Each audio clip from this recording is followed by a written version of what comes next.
क्या होगा अगर बस जंगल में रुक जाए तो आप क्या करोगे? यह खौफनाक और डरावनी कहानी है। इस कहानी को अंत तक जरूर देखें, जो आपको भूतिया बस से रूबरू कराने जा रही है। सर्दियों की रात है। रात के 10 बजे का समय था और घना कोहरा छाया हुआ था। रमेश, एक युवक, अपने गांव से शहर जा रहा था। उसने जल्दी में ही बस स्टैंड पहुंचकर आखिरी बस पकड़ ली। बस में गिने चुने ही लोग बैठे हुए थे और हर कोई अपनी सीट पर चुपचाप बैठा हुआ था। बस का ड्राइवर एक कम उम्र वाला आदमी चला रहा था, जिसका चेहरा काफी गंभीर था। कंडक्टर ने टिकट काटते समय रमेश को एक अजीब सी नजरों से देखा, लेकिन रमेश ने ज्यादा ध्यान नहीं दिया। जैसे जैसे बस आगे बढ़ती गई, कोहरा और घना होता गया। अचानक बस ने एक वीरान सड़क पर मोड़ लिया। रमेश ने कुछ अजीब लगा, क्योंकि यह रास्ता उसने पहले कभी नहीं देखा था। उसने कंडक्टर से पूछा, भाई साहब, ये बस कहाँ जा रही है?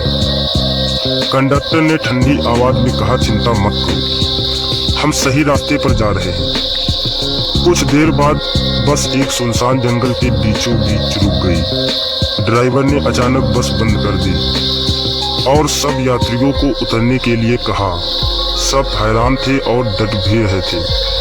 कोई समझ नहीं पा रहा था कि यह क्या हो रहा है। तभी बस के पीछे की सीट पर बैठे एक बूढ़े व्यक्ति ने बताया, यह वही बस है जो 20 साल पहले इसी जंगल में दुर्घटनाग्रस्त हो गई थी। इस बस में सवार सभी लोग मारे गए थे। तब से यह बस हर साल इस रात को चलती है और अपने यात्रियों को भूत बना देती है। रमेश की सांसें थम गई।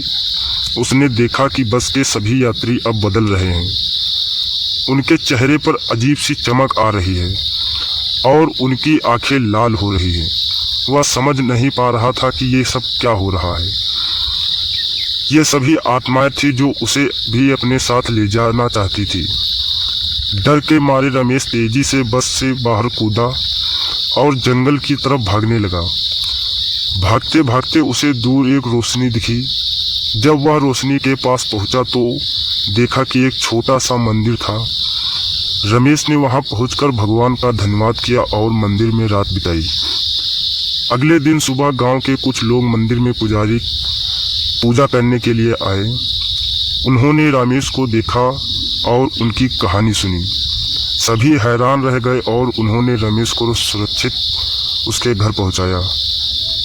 उस घटना के बाद रमेश ने कभी उस रास्ते पर बस से यात्रा नहीं की और वह हमेशा भगवान को धन्यवाद देता रहा कि उन्होंने उसकी जान बचाई।